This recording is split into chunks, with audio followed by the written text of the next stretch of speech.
The Leverian welcomes her most valued patron.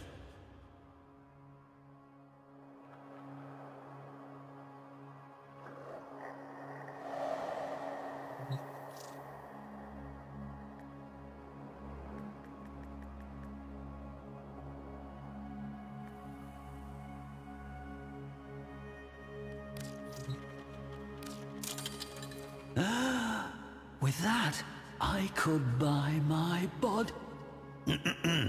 A lavish gift for the Leverian.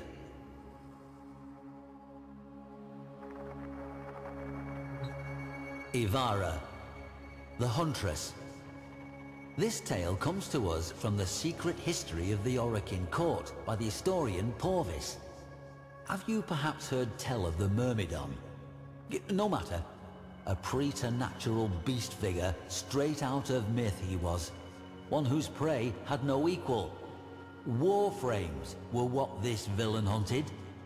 It is said a number of frames had been erased from history by this monster. Models who no longer exist on any record. Those who are not remembered. It hardly seemed possible that a single person could stand against a Warframe, let alone destroy it, let alone several.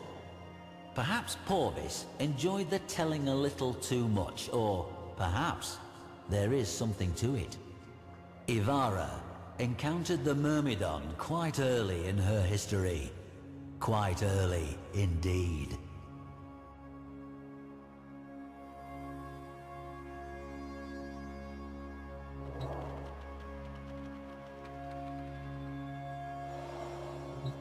A Dax emergency call, so Porvis writes, led Ivara and two unknown Warframes to a convoluted cave system. They found it littered with the bodies of murdered Dax and resplendent with bioluminescent fungi. I imagine the chitinous folds of her Salic Cyandana would have made for excellent camouflage within that malevolent, supernal glow. The secret history tells us that the Myrmidon appeared boldly before the three in a wide chamber connected by many tunnels. Clad in red and gold armor, it gestured to the first Warframe with what Porvis describes as a strange clutching motion, as if seizing a falling apple. But it was no greeting, as we shall see. The powers of that first Warframe, the recipient of that gesture, promptly failed.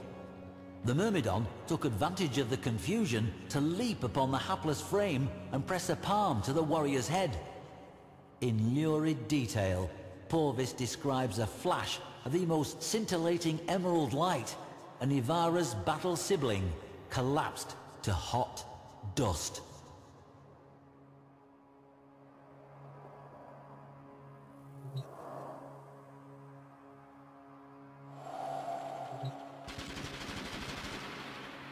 Porvis tells us he compiled much of this tale from overheard exchanges between members of the Seven and details that remain consistent in courtly whispers. He tells us the second frame suffered the same fate as the first. Reacting, Ivara whirled and promptly vanished. But one clutching gesture in her direction and Ivara's powers fled, her cloaking field nullified. Visible, vulnerable, she loosed a dash wire arrow to a high alcove, but it never came. No escape. The Myrmidon was upon her. The Huntress spun, opening fire with Axamati pistols to send that devil scrambling for cover, arm thrown protectively across that twisted, armored head. That clutching gesture was the key. Ivara needed a plan, and she needed it fast.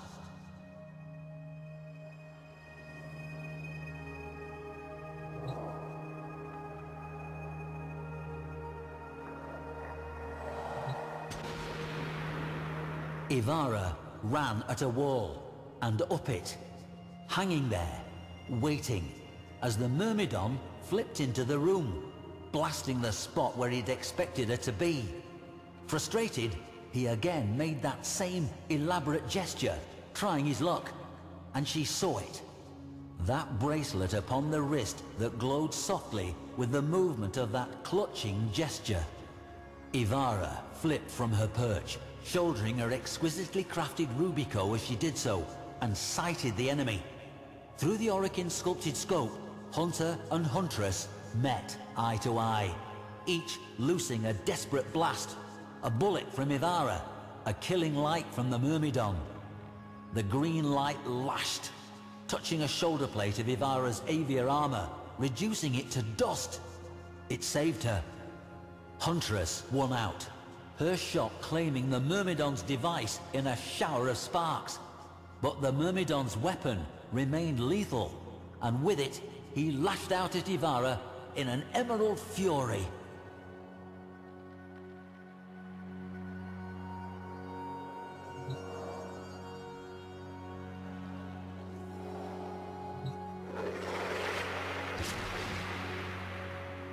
Ivara hit the ground and sprang into a surrounding tunnel. The Myrmidon shot, lancing a gouge in the porous chamber wall. Ivara pressed her back to a shadowed outcrop at tunnel's end, while the Myrmidon's weapon blazed and cut and chewed through her only cover. As good a time as any to discuss the weapon before you. The Artemis bow. The Huntress's signature weapon, and the tool with which she has wrought so much good. Said by some to be spirit bonded to her. Others say the product of forgotten Orokin technology. What Porvis tells us next displays to good effect what warrior and weapon were capable of. Pinned behind eroding cover, seconds from death, Ivara summoned her Artemis bow and it came to her. She and weapon as one. Without rising, she pulled back, aimed high, she and arrow as one, and loosed. Under Ivara's guidance, the arrow turned its path and shot down the corridor toward the Myrmidon, and lengthwise through his weapon. Around Ivara, the walls flashed green for a microsecond as the Myrmidon's weapon erupted. And then, silence.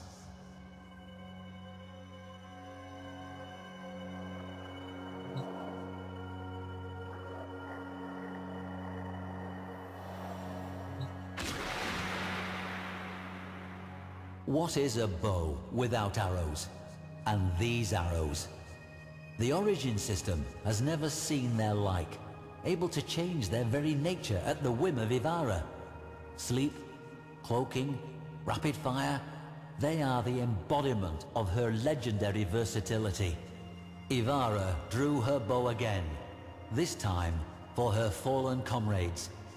With inhuman speed, shot after shot snapped and plucked each segment of carapace from the Myrmidon's lean frame. Straps severing, clips popping, he was undressed with swift efficiency by the preternatural accuracy of her aim and rapidity. Even before her final arrow belted the visored helmet from his head, she had the killing shot knocked and ready. There he stood, the Myrmidon, slayer of Warframes. Naked, beauty, symmetry, even the capacity for language, sacrificed for raw power. But his face was a mockery of an Orokin face. Those she was sworn to never kill. The smirk on his pallid, angular visage told her he knew it as well.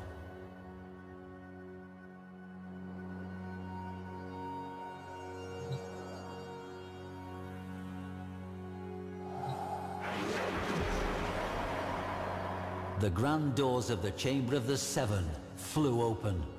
Across that reverberating expanse of polished darkness strode Ivara, dragging her prize.